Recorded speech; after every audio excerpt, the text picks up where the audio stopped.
الحمدللہ رب العالمین والصلاة والسلام علی سید الانبیاء والمرسلین اما بعد فاعوذ باللہ من الشیطان الرجیم بسم اللہ الرحمن الرحیم۔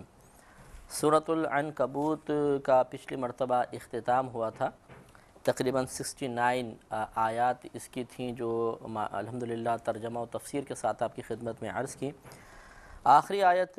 کی تھوڑی سی وضاحت ابھی باقی تھی۔ اللہ تبارک و تعالی نے ارشاد فرمایا کہ والذین جاہدوا فینا لنہدینہم سبلنا، کہ اور وہ لوگ جو ہمارے راستے میں کوششیں کرتے ہیں ضرور ہم انہیں اپنے راستے کی ہدایت عطا فرمائیں گے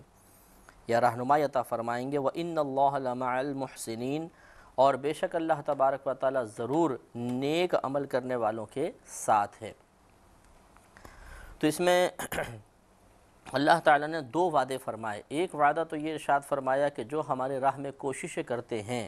ہم ضرور اس کی اپنے راستوں کے لیے رہنمائی عطا فرمائیں گے۔ تو اللہ کے راستے میں کوشش کرنے کا مطلب اللہ تعالیٰ کے قرب حاصل کرنے کے لیے عبادات اختیار کرنا، اپنے نفس کو قابو میں کرنے کی کوشش کرنا، تقوی اختیار کرنا، پرہیزگاری اختیار کرنا، علم دین کا سیکھنا،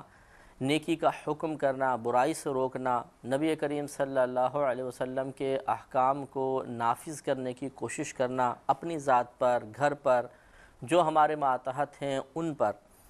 تو جو ہمارے راہ میں کوششیں کرتے ہیں یہ تمام چیزیں اللہ کی راہ میں کوششیں کرنے میں ہی شمار ہوں گی۔ اسی طریقے سے جیسے خانقاہی نظام پہلے صوفیہ عظام کا ہوا کرتا تھا کہ لوگ اپنے اولاد کو ان کے پاس باقاعدہ چھوڑ کر جاتے تھے، پہلے بچوں کو دنیاوی علوم، دینی علوم سکھاتے تھے جو علوم ظاہریہ کہلاتے ہیں، اور پھر باطنی تربیت کے لیے کسی اللہ کے ولی کے حوالے کر دیا جاتا تھا جو اپنی خانقاہ میں، اپنی عبادت گاہ میں وہاں پہ رکھا کرتے تھے، یا خانقاہ کو بلکہ تربیت گاہ کہیں تو زیادہ مناسب ہے کہ اپنی خانقاہ یعنی تربیت گاہ میں رکھ کر اور ان کی باطنی ترقی کا سامان کیا کرتے تھے۔ اس میں وہ جو نوجوان ہوا کرتے تھے یا کم عمر لوگ ہوا کرتے تھے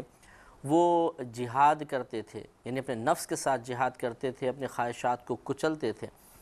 تو یہ تمام چیزیں اللہ کی راہ میں کوشش میں ہی شمار ہوتی ہیں۔ تو اللہ نے وعدہ فرمایا کہ جو ہمارے راہ میں کوشش کرتے ہیں ہم ضرور اسے اپنے راستوں کی رہنمائی فرما دیتے ہیں۔ لہذا اس وعدہ خداوندی پر اعتماد لازم ہے۔ جب بھی ہم کسی نیک کام کی تکمیل کا ارادہ کریں تو اس راہ میں آنے والی یا اس کے تکمیل کی راہ میں آنے والی چھوٹی چھوٹی رکاوٹوں سے دل برداشتہ نہیں ہونا چاہیے، کیونکہ اللہ کا وعدہ ہے کہ جب آپ کوشش کرتے رہیں گے تو اللہ تعالیٰ آپ کو منزل ضرور دکھائے گا، منزل تک ضرور پہنچائے گا۔ لہذا مثال کے طور پہ آپ علم دین سیکھنا شروع ہوئے ہیں، شروع میں ایسا ہوتا ہے کہ بہت سے افراد ہوتے ہیں والدین کے سمجھانے کی بنا پر یہ خود ذاتی شوق ہوتا ہے کہ علم دین سیکھنے کی طرف مائل ہوتے ہیں۔ ابتداءً صرف و نحو جو لغت عرب کے لیے ضروری ہے، صرف اور نحو کا مضمون یہ بچے پڑھتے ہیں تو بڑی بوریت سی محسوس ہوتی ہے اور زیادہ اس میں کوئی طبعی میلان محسوس نہیں ہوتا۔ تو 1 سال پڑھ کر یا 2 سال پڑھ کر پھر انسان یعنی ایسے بچے بعض اوقات بور ہو کر پیچھے ہٹ جاتے ہیں۔ وہ شاید یہ قیاس کرتے ہیں کہ بہت آسان پڑھائی ہوگی یا دنیاوی پڑھائی کی طرح اسے بھی ہم کور کر لیں گے، لیکن نہیں کر پاتے، پیچھے وہ ہٹ جاتے ہیں۔ اس کی بڑی وجہ یہ بھی ہوتی ہے کہ بعض اوقات پڑھانے والے اساتذہ ایسے تجربہ کار نہیں ہوتے جو چیز کو آسان کر کے اور طالب علم کی ذہنی سطح پہ اتر کے سمجھائیں۔ نتیجہ نکلتا ہے کہ جب بچہ مشکل انداز سے سمجھائے ہوئے سبق کو ذہن میں محفوظ رکھنے کی کوشش کرتا ہے تو اس کا ذہن متحمل نہیں ہو پاتا اور وہ ناکام رہ جاتا ہے۔ تو ایسے بچے چھوڑ کر بھاگ جاتے ہیں۔ یا انہیں سما خیرہ کی بیماری ہوتی ہے کہ ایک مقام پر، سما خیرہ کا مطلب وہاں بھلائی ہے، تو ایک جگہ جاتے ہیں شہرت سن کے جی وہاں کوئی بہت اچھے پڑھانے والے ہیں، فلاں جگہ بہت اچھی پڑھائی ہے، وہاں چلے گئے، پھر وہاں جا کر دیکھا تو مزہ نہیں آیا، پھر کہیں سنا کہ فلاں جگہ اچھی پڑھائی ہے تو ادھوری چھوڑ کر وہاں چلے جاتے ہیں۔ تو اس طرح وہ ناکام رہتے ہیں اور مایوس ہو جاتے ہیں۔ ایسے کئی افراد ہمارے سامنے بھی ہم نے مشاہدہ کیا کہ مایوس ہو کر انہوں نے علوم دینیہ سیکھنا چھوڑ دیا اور دنیا کی طرف مائل ہو گئے۔ ان سب کے لیے مشورہ یہی ہے کہ اللہ نے خود وعدہ فرمایا جو ہمارے راہ میں کوششیں کرتے ہیں ہم ضرور اسے اپنے راستوں کی رہنمائی عطا فرماتے ہیں، رہنمائی دے دیتے ہیں۔ اس لیے ہمت رکھنی چاہیے اور علم دین سیکھتے رہنا چاہیے، اللہ تعالیٰ ضرور ایک نہ ایک دن منزل مقصود تک پہنچائے گا۔ اسی طرح آپ نے تبلیغ دین کا اگر فریضہ سر انجام دینا ہے تو اس میں بھی ہمت کرنی ہوگی اور اللہ تعالیٰ کے اس وعدے پر اعتماد رکھنا ہوگا اور ہمت کر کے آگے بڑھتے جائیں، امر بالمعروف کرتے رہیں، نیکی کا حکم کرنا، برائی سے روکنا جاری رکھا جائے۔ انشاءاللہ ایک ٹائم ایسا آئے گا، ایک وقت ضرور ایسا آئے گا کہ ہمیں کامیابی حاصل ہوگی۔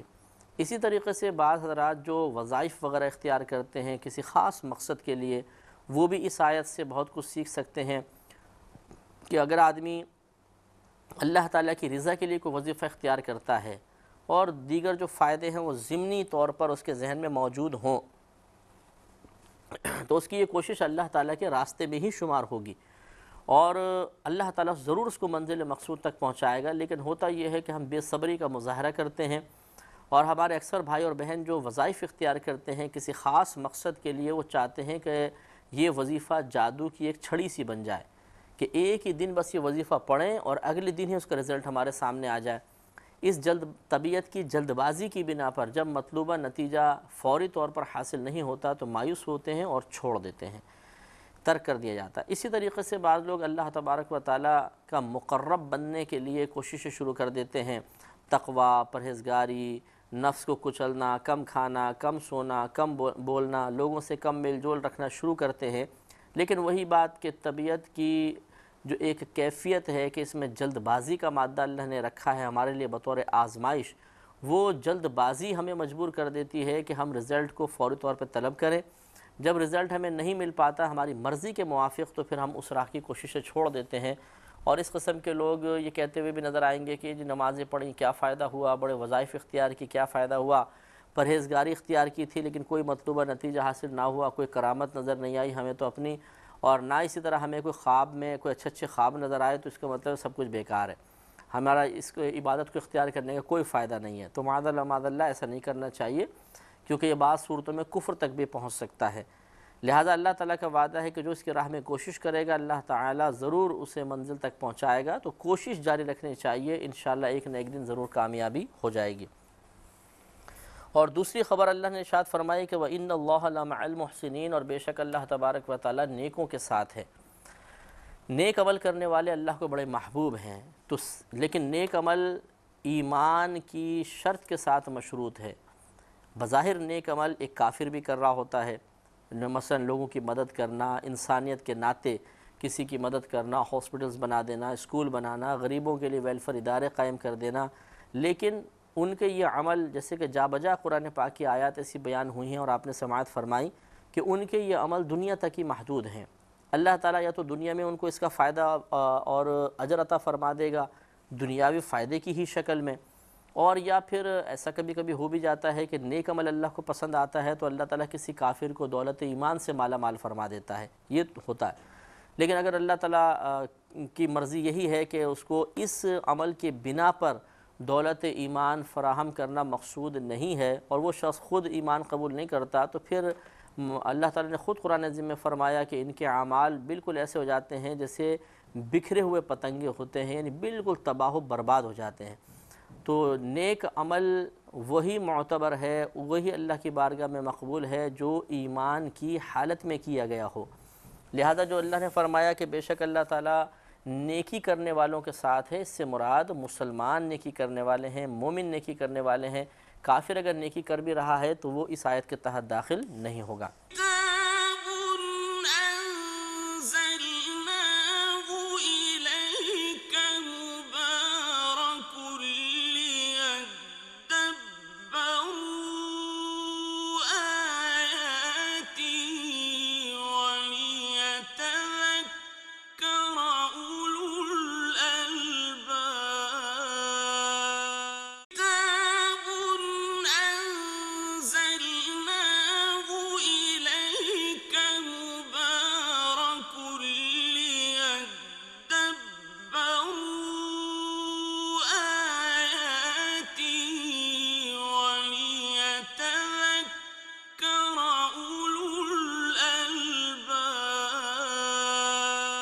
اور اللہ تبارک و تعالیٰ کے نیک لوگوں کے ساتھ ہونے کا مقصد ایسا نہیں ہے جیسے ہم کسی کے ساتھ ہو جاتے ہیں کہ ہم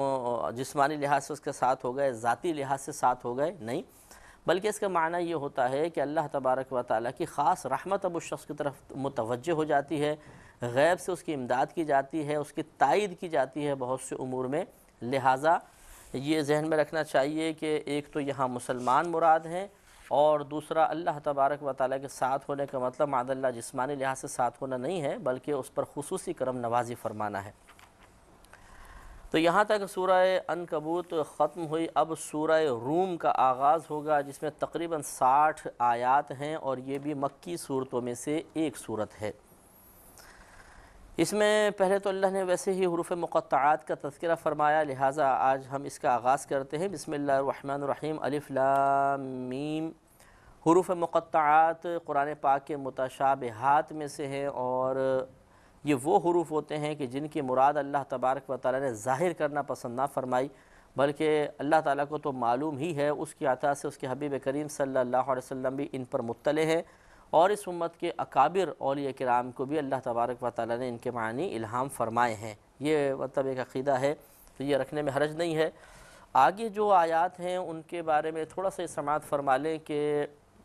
مکے کے اندر مسلمانوں کے مقابلے میں کفار و مشرکین تھے۔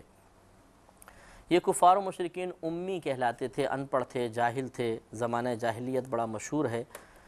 تو مسلمانوں سے سخت نفرت رکھتے تھے۔ دوسری طرف روم کے جو لوگ تھے وہ عیسائی تھے اور اہل کتاب تھے، اور فارس کے جو لوگ تھے وہ مجوسی آتش پرست تھے۔ تو اہل کتاب ہونے کے ناطے مسلمانوں کو رومیوں سے ہمدردی تھی، اور کفار آتش پرست ہونے کی وجہ سے، یعنی اہل فارس کے آتش پرست ہونے کی وجہ سے ان کو محبوب رکھتے تھے۔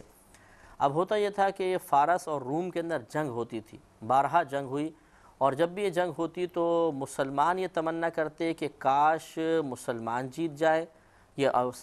مسلمان تمنا کرتے تھے کہ اہل کتاب جیت جائیں، اور کافر یہ تمنا کرتے تھے کہ ہماری طرح شرک کرنے والے جیت جائیں۔ اس سے معلوم یہ ہوا، یہاں پہ تھوڑا سا ایک میں نکتہ عرض کر دیتا ہوں کہ بعض اوقات ایک دیندار شخص یہ سوال کرتا ہے کہ مثال کے طور پہ پاکستان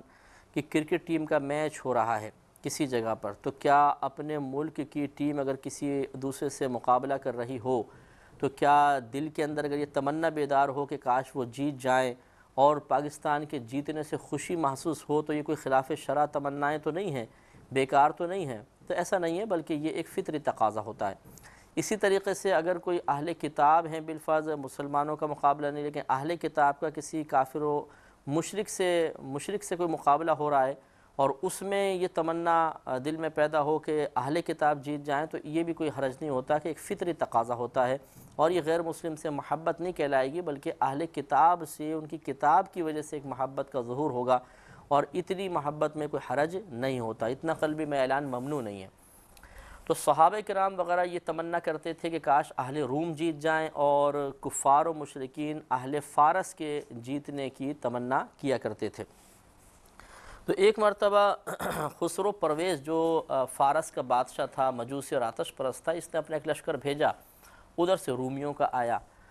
اور ایک مقام پہ ان میں گھمسان کی جنگ ہوئی۔ مسلمانوں کی تمنا تھی کہ رومی جیت جائیں، لیکن اللہ تعالیٰ کی مشیت تھی، رومی ہار گئے، اور اہل فارس غالب آ گئے۔ اس وقت کفار و مشرکین نے مسلمانوں پہ طعنہ زنی کی کہ دیکھو تمہارے اہل کتاب ہار گئے اور ہمارے بھائی جیت گئے آتش پرست۔ تو اس سے مسلمانوں کو ایک قلب کو رنج پہنچا۔ پھر یہ آیات نازل ہوئیں کہ جس میں اللہ تبارک و تعالی نے رومیوں کے غلبے کی بشارت دی، اور نبی کریم صلی اللہ علیہ وسلم نے جب یہ بات صحابہ کرام کو بیان فرمائی، یہ وحی یعنی قرآن پاک کی آیات کی تلاوت فرمائی، تو سیدنا ابوبکر صدیق رضی اللہ تعالی عنہ فوراً کفار کی طرف گئے، اور آپ نے فرمایا کہ آج تم اہل فارس کے جیتنے پر خوشیاں منا رہے ہو، لیکن عنقریب ایسا ہوگا کہ رومی غالب آئیں گے، اور تم دیکھنا کہ ہمارے نبی کریم نے چونکہ خبر دے دی ہے لہٰذا ایسا ہی ہوگا۔ اس میں جو ابی بن خلف کافر تھا یہ کھڑا ہوا مقابلے پر، اور اس نے کہا کہ نہیں، اگلی مرتبہ مقابلہ ہوگا تب بھی اہل فارس ہی جیتیں گے۔ حضرت ابوبکر صدیق رضی اللہ تعالیٰ عنہ نے منع فرمایا، تو اس میں دونوں میں مقابلہ ہوا اس بات کا، یعنی شرط ٹھہر گئی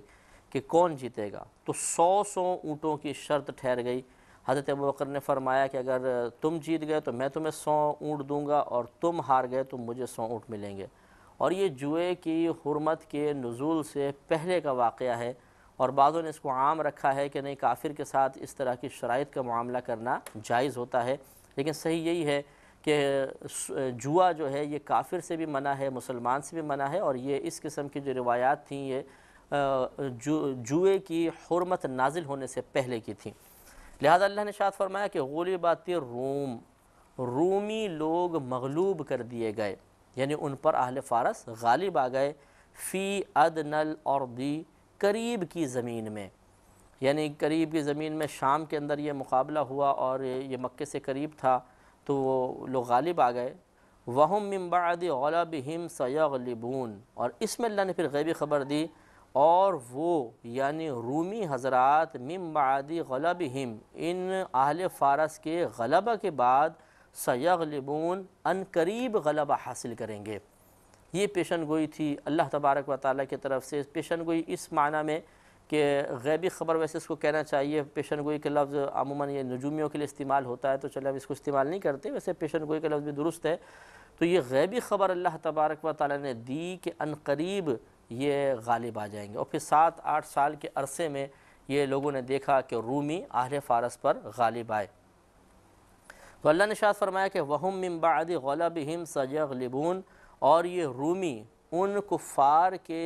غلبہ کے بعد ان قریب غلبہ پائیں گے، فی بضع سنین، چند برس میں، چند برس، پھر 7-8 برس کا یہ ٹائم پیریڈ گزرا اور رومی غالب آ گئے۔ للہ الامر من قبل ومن بعد، اور اللہ ہی کے لیے حکم ہے اس سے پہلے، یعنی رومیوں کے مغلوب ہونے سے پہلے، ومن بعد، اور اس کے بعد بھی۔ کہنے کا مطلب یہ ہے کہ یہ اللہ تبارک و تعالیٰ کے حکم سے ہوتا ہے کہ اللہ تعالیٰ بعض اوقات کسی قوم کو شکست سے دوچار کروا دیتا ہے اور کسی قوم کو فتح عطا فرماتا ہے۔ تو پہلے بھی جو رومی مغلوب ہوئے اللہ کی طرف سے ایک آزمائش تھی، اور مغلوب ہونے کے بعد دوبارہ مقابلے پہ ان کو غلبہ حاصل ہوگا، یہ بھی اللہ تبارک و تعالیٰ کی ہی کرم نوازی ہے۔ وَيَوْمَئِذٍ يَفْرَحُ الْمُؤْمِنُونَ، اور اس دن ایمان والے خوش ہوں گے، یعنی مسلمان اس دن خوش ہوں گے۔ اس سے معلوم ہوا کہ اہل کتاب کو ملنے والی خوشی پر اگر مسلمان کے قلب میں خوشی پیدا ہو جائے تو یہ قابل گرفت نہیں ہوتی، بشرطے کہ وہ ایسی خوشی نہ ہو، کفار کی ایسی خوشی نہ ہو جو اسلام اور مسلمانوں کے خلاف ان کو حاصل ہوئی ہو۔ اس پر خوش ہونے کا مطلب تو اپنے اسلام کے زوال پر خوش ہونا ہے۔ ویسے اگر مثال کے طور پہ اہل کتاب اور مشرکین میں کسی قسم کا مقابلہ ہوا اور اہل کتاب مشرکین پر غالب آ گئے، اس پر اگر خوشی کا دل میں جذبہ پیدا ہوا تو اس میں کوئی گرفت نہیں ہے۔ تو ارشاد فرمایا کہ وَيَوْمَئِذٍ يَفْرَحُ الْمُؤْمِنُونَ بِنَصْرِ اللَّهِ، اور اس دن ایمان والے خوش ہوں گے اللہ تعالیٰ کی مدد کے سبب۔